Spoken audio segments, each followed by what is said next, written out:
Good morning, everybody, and welcome to another installment of Contractors Chatter. You know how we do. As you come into the room, say hello and spread this throughout your community. You know, over here, we do not believe in growing alone. We believe it's growing as a network and we believe it's growing as a community. I am your host, Luciana Turner, and I hope this day is already starting off amazingly. Post in the chat, say hello. And you know what? Tell me where you're joining from. I want to know where you're joining from. Just to see where everybody is. So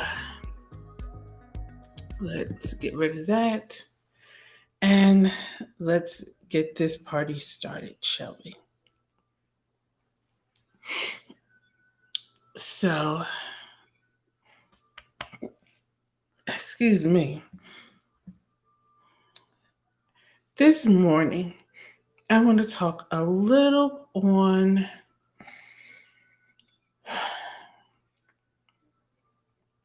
this topic. And it's going to be a segue a little bit. It's going to segue a little bit. Whew.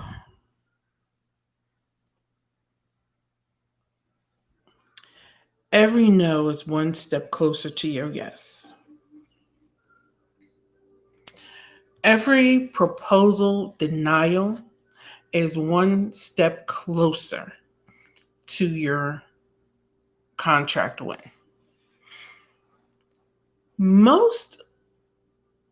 Some government agencies, I know they do it on the state levels, but some government agencies do what they call a debrief after a contract win. And this is after the final award.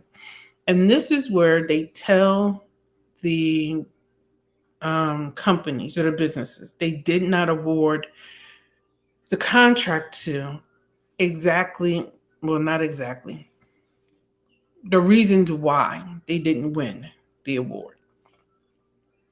That is an opportunity, not necessarily for you to grill the government on why you didn't win, but it's an opportunity for you to grow that much, for you to close the gap, for you to learn a little bit more. Every loss isn't necessarily about what you didn't do. Some losses are simply about somebody said it a little bit better. And some losses, quite frankly, are about your pricing.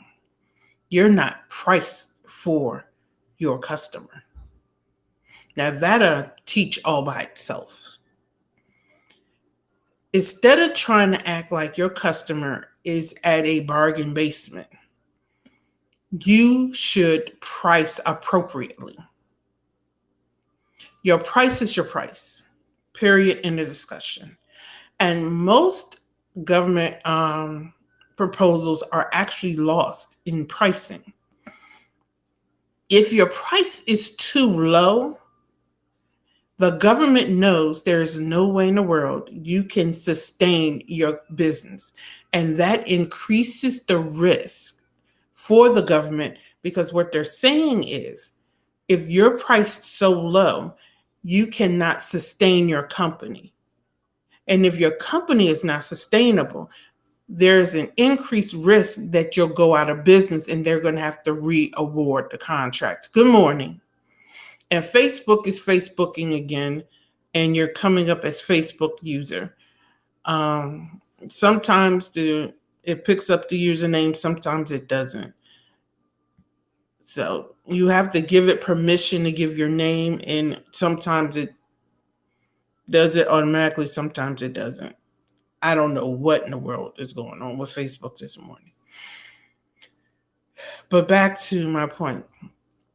So some people are going into government contracting because they don't understand the rules of engagement, trying to play lowest price.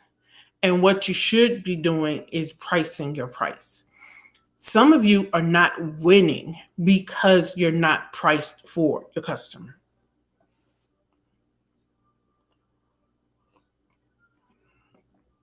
I'm going to say it again.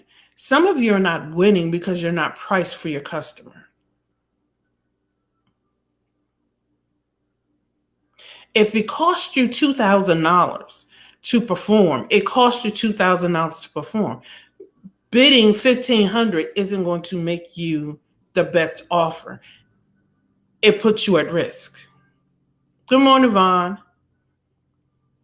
It just puts you at risk because the government, quite frankly, already knows it costs between $1,800 and $2,500 to do the work. The data is already out there.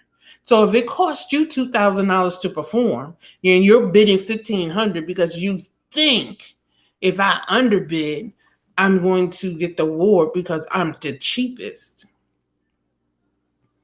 you're putting yourself at risk.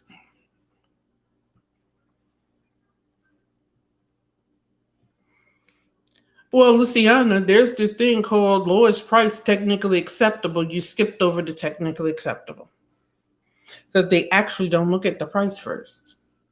They look at the technically acceptable part first. That goes back to something I say, respect the industry.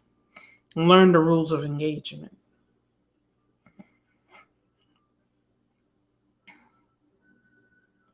So if you haven't grasped the technically acceptable part first, they're not even going to look at your pricing. So you're so busy trying to be cheap, you haven't grasped the technicality. And the technicality is, have you communicated what you do in such an effective and efficient way that you have told the government that you are the penicillin, you are their cure, and you are the one that delivers their cure in such an effective and efficient manner that it is a no-brainer to hire them, to hire you. That is the technically acceptable. Then we move over to price. That's when they say lowest cost. And low cost doesn't mean ridiculous because it's still a price range that everybody knows it costs to do the job. So if the government already knows it costs between $1,800 and $2,500 to do it industry wide, and here you come with a $1,500 bid, they're not going to hire you because the risk factor for you has increased. Because the question is, how are you doing it for $1,500?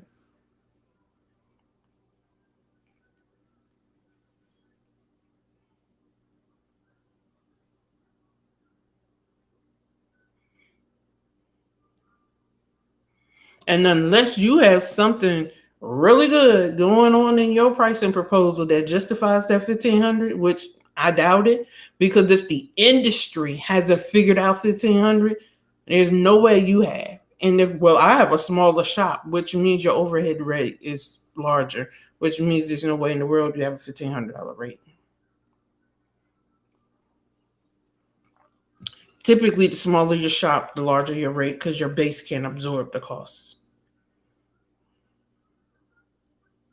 And if nothing I just said to you made sense, then you really need to get into my next masterclass or you need to get on my calendar. But that's just pure math. That's math 101.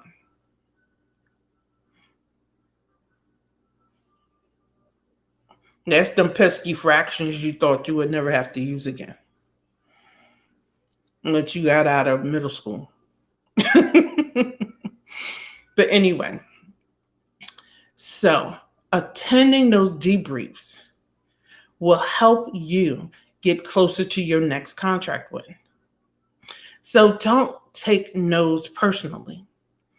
Don't take the loss personally.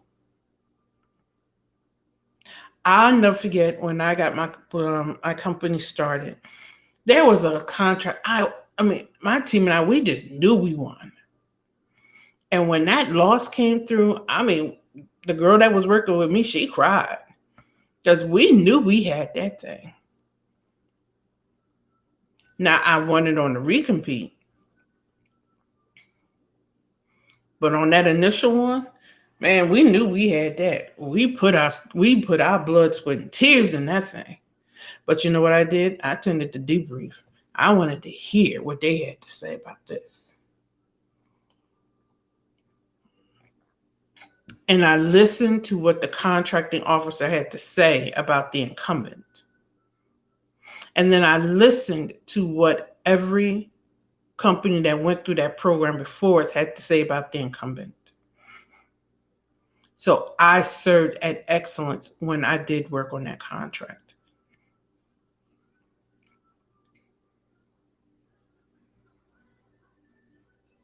And that is important. Now, some other stuff went on that contract that I will talk about at another time. I added a fireside chat component to my October event where I will talk about certain behind the scenes of government contracting that doesn't get talked about a lot, because everything isn't the contractor's fault, but you bear the responsibility. And even though there were some things that weren't my fault, had I led in an effective and efficient manner, I could have curved the effects of what happened. I could have cut some things off and I could have saved the contract. But my leadership wasn't where it needed to be. So that's another story for another time. I actually talked about it at a conference I spoke at.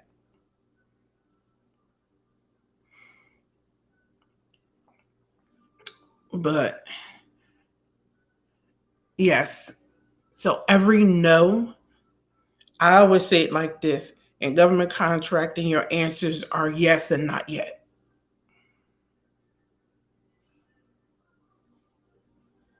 Your answers are yes and not yet.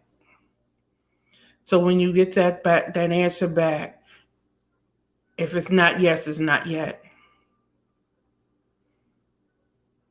And you take that not yet and you glean the lessons from it. That is why you should always have a strategic debrief after every not yet you receive.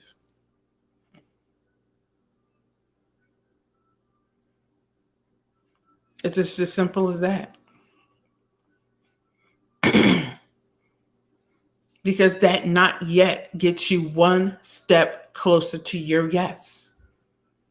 Whether it's on that project or contract or it's on the next one, it gets you one step closer to your next yes. So don't take your not yet and spin it into this grand, glorious place. It's a stop. It's a destination, not an address. And far too often, people are making it an address. So attend the debrief. Have questions, ask them respectfully, and be open to what you hear. A lot of times we miss the lesson because we're so closed off to the fact we believe we're so perfect. We could not have learned anything from the situation. And once we get the feedback, go back to the drawing board with our team, whomever the team is comprised of, and hone the process.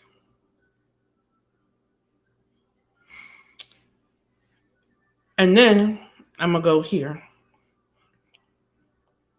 With the rise of AI and ChatGPT,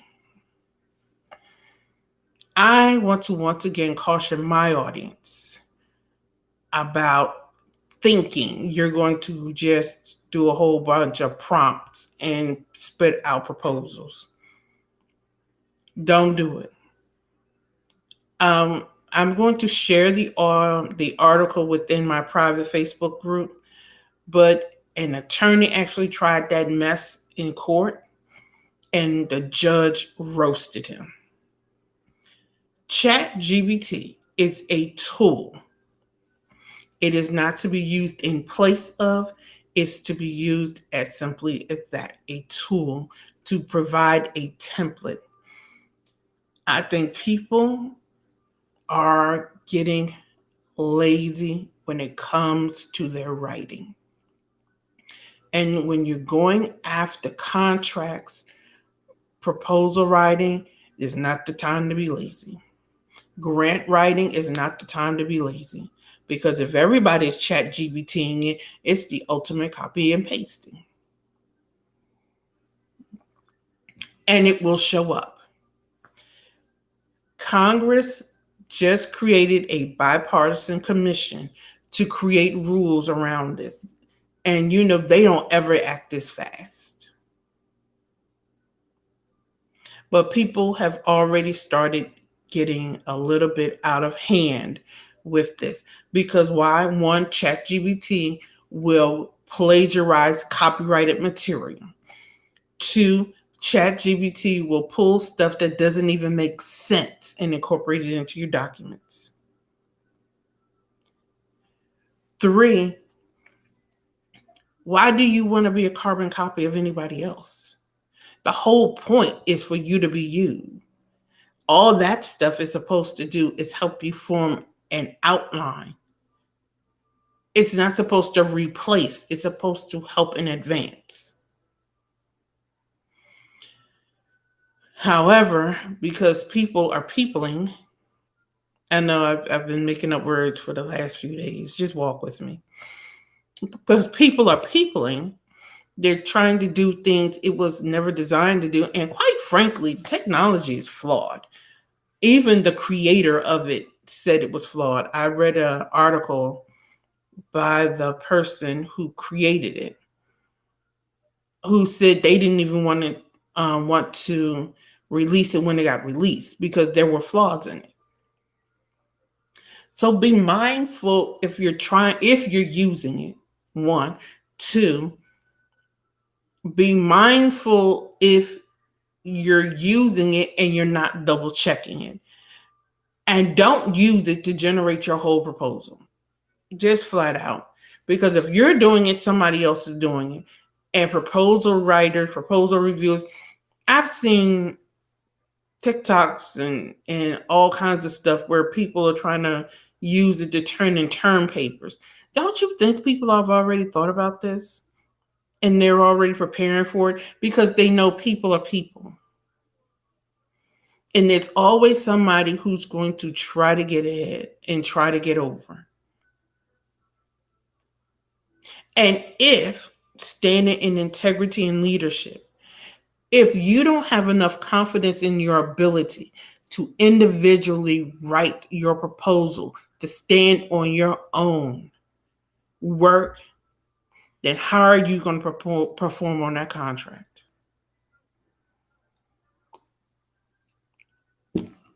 I'm just going to put it flat out there. You don't have enough confidence in your ability to write your own proposal to say, I am the best at what I do. So you just chat GBT. And for those of you who are going to come at me and say, well, everybody use AI. I use AI. I use Otter. But I use it to transcribe. I use it to do different things. I don't use it to spit out entire documents. People be peopling. Stand in your leadership, stand in your integrity. And it may take you a little longer, but you will always stand out from the crowd and get where you're trying to get.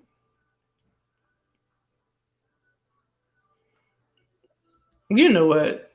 Don't be laughing at me, Vaughn.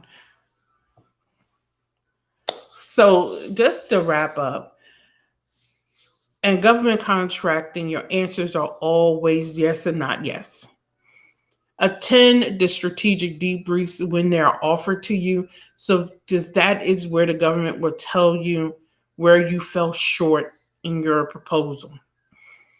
Use that as a lesson and a springboard to perfect it. So the next time around, you can fix the gaps, address the gaps, and turn that not yet into a yes. Walk, talk, and all things in integrity. Because once you get I'm going to tell you, the government contracting world is small. And once you build a reputation of being a person who does not walk in integrity, it is hard to shake. And while it may not be written, it may be verbal. It is hard to shake that reputation. So walk and talk in integrity in all things. And as my friend says, if you don't know the answer, ask for it. You do not have to be the source of all things, and be willing to invest in yourself and in your company. And with that, I'm going to end this morning's edition of Contractors Chatter. The replay will be up for those who came in late. Join me tomorrow morning at 7:30 a.m. Eastern Standard Time for another installment. Be sure to share this amongst your community, anybody else that you feel that this information will be valuable for them. And I'll see you tomorrow.